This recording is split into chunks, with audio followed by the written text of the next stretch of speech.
ವಿಜಯನಗರದಲ್ಲಿ corona ರೂಪಾಂತರಿ JN1 ಪತ್ತೆಯಾಗಿದೆ. ಹೊಸಪೇಟೆ ನಗರದ ಹೊರವಲಯದ ಸಂಕ್ಲಾಪುರ ಜಂಬುನಾಥ ನಗರದಲ್ಲಿ JN1 ಕೊರೋನಾ ಸೋಂಕು ಪತ್ತೆಯಾಗಿದೆ. ಅಂದರೆ ಉಪತಳಿ ಬಡಾವಣೆಯಲ್ಲಿ ಇಬ್ಬರು ಮಹಿಳೆಯರು ಕಾಣಿಸಿಕೊಂಡಿದೆ. ಏನು ಕಾಣಿಸ್ಕೊಳ್ತಿದ್ದಾರೆ? ಎಲ್ಲಾದರೂ ಹೋಗಿದ್ದೀರಾ? ಟ್ರಾವೆಲ್ ಹಿಸ್ಟ್ರಿ ಇದೆಯಾ? ವಿದೇಶದಿಂದ ಬಂದಿದ್ದೀರಾ? ಬೇರೆ ರಾಜ್ಯದಿಂದ ಬಂದಿದ್ದೀರಾ? ಕೇರಳದಿಂದ ಏನಾದರೂ ಟಚ್ ಇದೆಯಾ? ಎಲ್ಲ ಮಾಹಿತಿ ಇನ್ನೂ ಪತ್ತೆ ಹಚ್ತಾ ಇದ್ದಾರೆ. ಕೊರೋನಾ ಸೋಂಕಿತರಿಗೆ ಸದ್ಯಕ್ಕೆ ಮನೆಯಲ್ಲೇ ಚಿಕಿತ್ಸಾ ವ್ಯವಸ್ಥೆಯನ್ನು ಮಾಡ್ತಾ ಇದ್ದಾರೆ. ಅಂದರೆ ಹೋಮ್ ಕ್ವಾರಂಟೈನ್, ಹೋಮ್ ಐಸೋಲೇಷನ್. ಸೋಂಕಿತರ ಸಂಪರ್ಕದಲ್ಲಿದ್ದವರ ಮೇಲೆ ತೀವ್ರ ನಿಗಾ ಇಡಲಾಗಿದೆ. ನೋಡಿ, ಇದು ಟ್ರಾವೆಲ್ ಹಿಸ್ಟ್ರಿ ಬಹಳ ಇಂಪಾರ್ಟೆಂಟ್. ಈಗ ಇಬ್ಬರು ಮಹಿಳೆಯರು ಯಾರ ಜೊತೆ ಸಂಪರ್ಕವನ್ನು ಹೊಂದಿದ್ರು, ಅವ್ರ ಕುಟುಂಬಸ್ಥರು, ಅವ್ರು ಮತ್ತು ಫ್ರೆಂಡ್ಸು, ಟ್ರಾವೆಲ್ ಹಿಸ್ಟ್ರಿ ಹೋದರೆ ನೂರಾರು ಜನ ಸಿಕ್ಕಾಕೊಳ್ತಾರೆ. ಹಾಗಾಗಿನೇ ಇದನ್ನು ಕೂಡ ಗಂಭೀರವಾಗಿ ತೆಗೆದುಕೊಳ್ಬೇಕು. ಒಂದು ಜಂಬುನಾಥ ನಗರ, ಇನ್ನೊಂದು ಸಂಕ್ಲಾಪುರ ಅಂಥೇಳಿ ಹೊಸಪೇಟೆ ವ್ಯಾಪ್ತಿಗೆ ಬರುವಂಥ ಒಂದು 2 ನಗರಗಳಲ್ಲಿ ಪತ್ತೆಯಾಗಿದೆ ಈಗ.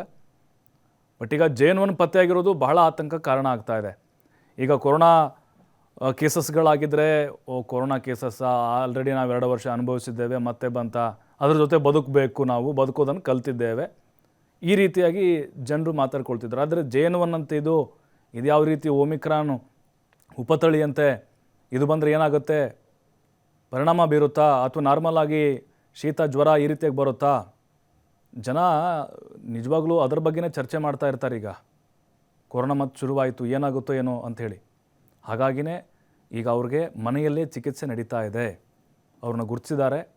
ಬಟ್ ಈಗ ಈ ಹಿಂದೆ ಇದ್ದಂಥ ಕ್ರಮಗಳಿದ್ವಲ್ಲ, ಝೋನ್ಗಳಂತ ಮಾಡ್ತಾಯಿದ್ರು, ಕಂಟೈನ್ಮೆಂಟ್ ಝೋನ್ ಅಂಥೇಳಿ, ಒಂದು 200 ಮೀಟರ್ ವ್ಯಾಪ್ತಿ ಪ್ರದೇಶದಲ್ಲಿ ಯಾರೂ ಕೂಡ ಬರಬಾರ್ದು, ಬ್ಯಾರಿಕೇಡ್ ಹಾಕಿ ನಿರ್ಬಂಧ ಹಾಕೋದು, ಇವೆಲ್ಲವೂ ಸದ್ಯ ಕಂಡು ಬರ್ತಾ ಇಲ್ಲ. ಅದನ್ನು ಕೂಡ ಪರಿಣಾಮಕಾರಿಯಾಗಿ ಈಗ ಅಧಿಕಾರಿಗಳು ಮಾಡಬೇಕು. ಆಸ್ಪತ್ರೆಯಲ್ಲಿ ಚಿಕಿತ್ಸೆ ಕೊಡೋದ್ರಿಂದಾಗಿ ಅದು ಮತ್ತೆ ಸ್ಪ್ರೆಡ್ ಆಗುವಂಥ ಸಾಧ್ಯತೆಗಳಿರ್ತವೆ. ಹಾಗಾಗಿ ಹೋಮ್ ಐಸೋಲೇಷನ್ ಮಾಡಿ ಅಲ್ಲಿಯೇ ಚಿಕಿತ್ಸೆ ಕೊಡಿಸುವಂಥ ಕೆಲಸ ಆಗ್ತಾ ಇದೆ. ಮತ್ತಷ್ಟು ಮಾಹಿತಿ ವೆಂಕಟೇಶ್ ಕುಲಕರ್ಣಿ ನೀಡ್ತಾರೆ.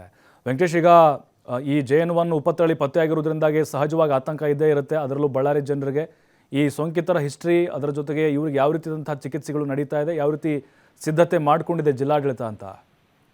ಹೌದು ಪ್ರಭು, ಏನು ಬಳ್ಳಾರಿ ಮತ್ತು ವಿಜಯನಗರ ಅವಳಿ ಜಿಲ್ಲೆಗಳಲ್ಲಿ ಜಿಂದಾಲ್ನಲ್ಲಿ ಈಗಾಗಲೇ ಒಂದು 4ಕ್ಕೂ ಹೆಚ್ಚು ಕೋವಿಡ್ ಪತ್ತೆಯಾಗಿರ್ತಕ್ಕಂಥದ್ದು. ಜೊತೆಗೆ ಹೊಸಪೇಟೆ ಅಂದ್ರೆ ವಿಜಯನಗರ ಜಿಲ್ಲೆಯ ಹೊಸಪೇಟೆ ನಗರದ ಸಂಕ್ಲಾಪುರ ಅಂದ್ರೆ ಹೊಸಪೇಟೆ ಹೊರವಲಯದಲ್ಲಿರ್ತಕ್ಕಂಥ ಸಂಕ್ಲಾಪುರ ಮತ್ತು ಜಂಬುನಾಥ್ ನಗರದಲ್ಲಿ 2 JN1 ಉಪತಳಿ ಪತ್ತೆಯಾಗಿರ್ತಕ್ಕಂಥದ್ದು. ಈ ನಿಟ್ಟಿನಲ್ಲಿ ಆ ಇಬ್ಬರು ಮಹಿಳೆಯರನ್ನ ಈಗಾಗಲೇ ಜಿಲ್ಲಾಡಳಿತ ಮತ್ತು ಜಿಲ್ಲಾ ಆರೋಗ್ಯ ಇಲಾಖೆ ಅಧಿಕಾರಿಗಳು ಅವರನ್ನ ಮಾನಿಟರಿಂಗ್ ಮಾಡ್ತಾ ಇದ್ದಾರೆ. ಜೊತೆಗೆ ಹೋಮ್ ಐಸೋಲೇಷನ್ ನಲ್ಲಿ ಆ ಇಬ್ಬರು ಮಹಿಳೆಯರಿಗೆ ಚಿಕಿತ್ಸೆಯನ್ನ ಕೊಡ್ತಾ ಇದ್ದಾರೆ. ಜೊತೆಗೆ ಆ ಇಬ್ಬರು ಮಹಿಳೆಯರು ಯಾರ್ಯಾರ ಜೊತೆ ಸಂಪರ್ಕದಲ್ಲಿದ್ರು ಅಂತಕ್ಕಂಥ ಒಂದು ಟ್ರಾವೆಲ್ ಹಿಸ್ಟ್ರಿಯನ್ನ ಮತ್ತು ಅವ್ರ ಜೊತೆ ಇರ್ತಕ್ಕಂಥ ಮಾಹಿತಿಯನ್ನ ಕೂಡ ಈಗಾಗಲೇ ತೆಗಿತಕ್ಕಂಥದ್ದು. ಜೊತೆಗೆ ಏನು ಅವ್ರ ಜೊತೆ ಯಾರ್ಯಾರು ಸಂಪರ್ಕದಲ್ಲಿದ್ದಾರೆ ಅವರನ್ನು ಕೂಡ ತಪಾಸಣೆಗೆ ಒಳಪಡಿಸುವಂತ ಕೆಲಸ ಕೂಡ ಈಗಾಗಲೇ ಅಧಿಕಾರಿಗಳು ಮಾಡ್ತಾ ಇದ್ದಾರೆ. ಜೊತೆಗೆ ಏನು ಈ ಜಂಬುನಾಥ್ ನಗರ ಮತ್ತು ಏನು ಈ ಸಂಕ್ಲಾಪುರ ಏರಿಯಾ ಇದೆ, ಆ ಏರಿಯಾದ ಸುತ್ತಮುತ್ತಲ ಇರ್ತಕ್ಕಂಥ ಮನೆಯವರಿಗೂ ಕೂಡ ಟೆಸ್ಟ್ ಮಾಡಿಸ್ಲಿಕ್ಕೆ ಈಗಾಗಲೇ ಒಂದು ಸೂಚನೆಯನ್ನ ಕೂಡ ಕೊಟ್ಟಿದ್ದಾರೆ.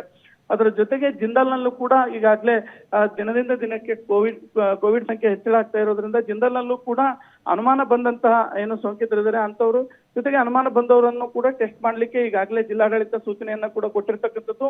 ಒಟ್ಟಾರೆಯಾಗಿ ಈಗ ಅಲರ್ಟ್ ಅನ್ನ ಈಗ ಜಿಲ್ಲಾಡಳಿತ ತೆಗೆದುಕೊಂಡಿದೆ ಅಂತಾನೆ ಹೇಳ್ಬೋದು ಪ್ರಭು. ಥ್ಯಾಂಕ್ ಯು ಕುಲಕರ್ಣಿ ಮಾಹಿತಿಗಾಗಿ.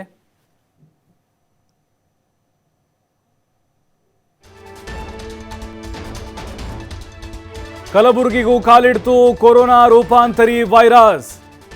ಟೆಸ್ಟಿಂಗ್ನಲ್ಲಿ ಓರ್ವ ಬಾಲಕನಲ್ಲಿ ಸೋಂಕು ಪತ್ತೆಯಾಗಿದೆ. ನೋಡಿ, ಇಡೀ ರಾಜ್ಯಾದ್ಯಂತ ವ್ಯಾಪಿಸ್ತಾ ಇದೆ, ಹಬ್ಬುತ್ತಾ ಇದೆ.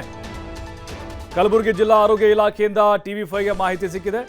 ಮುಂಬೈನಿಂದ ಕಲಬುರಗಿಗೆ ಬಂದಿದ್ದ ಈ ಬಾಲಕ ನೋಡಿ ಮಹಾರಾಷ್ಟ್ರದಲ್ಲಿ ಇದೆ, ಬಹಳ ವ್ಯಾಪಿಸ್ತಾ ಇದೆ. ಕ್ಷಯರೋಗ ಚಿಕಿತ್ಸೆಗಾಗಿ ಡಿಸೆಂಬರ್ 20ರಂದು ಜಿಮ್ಸ್ ಆಸ್ಪತ್ರೆಗೆ ದಾಖಲಾಗಿದ್ದ. ನಿರಂತರವಾಗಿ ಜ್ವರ ಇದ್ದಿದ್ದರಿಂದ COVID-19 ಟೆಸ್ಟ್ ಮಾಡಲಾಗಿತ್ತು. ಈ ವೇಳೆ ಕೊರೋನಾ ಸೋಂಕು ತಗುಲಿರೋದು ದೃಢ ಅಂತೇಳಿ ಮಾಹಿತಿ ಸಿಕ್ಕಿತ್ತು. ಕೊರೋನಾ ದೃಢಪಟ್ಟಿದ್ದು ಬೇರೆ, ಇದು ಯಾವ ಉಪತಳಿ ಅನ್ನೋದು ಪತ್ತೆ ಹಚ್ಚೋದು ಬೇರೆ. ಈಗ ಜಿನೋಮಿಕ್ ಸೀಕ್ವೆನ್ಸಿಂಗ್ ಹೋಗುತ್ತೆ, ಟೆಸ್ಟ್ ಲ್ಯಾಬ್ಗೆ ಹೋಗುತ್ತೆ, ಪುಣೆಗೆ ಹೋಗುತ್ತಲ್ವಾ, ಅಲ್ಲಿ ಹೋದಾಗ ಗೊತ್ತಾಗುತ್ತೆ ಇದು ನಾರ್ಮಲ್ ಕೊರೋನಾನಾ ಅಥವಾ ಕೊರೋನಾ ಉಪತಳಿನ ಅನ್ನೋದು. ಈಗ ಅವಂಗೆ ಬಂದಿರೋದು JN1. ಬಾಲಕನ ಸಂಪರ್ಕಕ್ಕೆ ಬಂದವರಿಗೆ ಐಸೋಲೇಷನ್ ಮಾಡೋಕ್ಕೆ DHO ಈಗ ಸೂಚನೆಯನ್ನು ಕೊಟ್ಟಿದ್ದಾರೆ. ನೋಡಿ, ಇನ್ಮೇಲೆ ಶುರುವಾಯ್ತಿದ್ದು ಐಸೋಲೇಷನ್ನು, ಹೋಮ್ ಐಸೋಲೇಷನ್ನು, ಕಾಂಟ್ಯಾಕ್ಟ್ ಅಂತೆ, ಟ್ರಾವೆಲ್ ಹಿಸ್ಟ್ರಿ ಅಂತೆ, ಸಂಬಂಧಿಕರು, ಫ್ರೆಂಡ್ಸು ಯಾರೆಲ್ಲ ಇದ್ದರೂ ಪತ್ತೆ ಹಚ್ಚೋದು, ಅವ್ರಿಗೆ 1 ವಾರ 3-4 ದಿನ ಮನೇಲಿರಿ ಅಂತ ಹೇಳೋದು. ಈ ರೀತಿ ನಿರ್ಬಂಧಗಳನ್ನು ವಿಧಿಸಬೇಕು. ಆರಂಭದಲ್ಲೇ ಎಚ್ಚೆತ್ತುಕೊಳ್ಳದೆ ಇದ್ದರೆ 2 ವರ್ಷ ಆಯ್ತಲ್ಲ ನಮ್ಮದು, ಲಾಕ್ಡೌನ್ ಎಲ್ಲ ಅನುಭವಿಸಿದ್ವಲ್ಲ, ಹಾಗಾಗತ್ತೆ ಪರಿಸ್ಥಿತಿ. ಹಾಗಾಗಿನೇ ಇದು ಖಂಡಿತವಾಗಲೂ ಆರಂಭದಲ್ಲಿ ಸವಾಲು ಎದುರಾಗಿದೆ.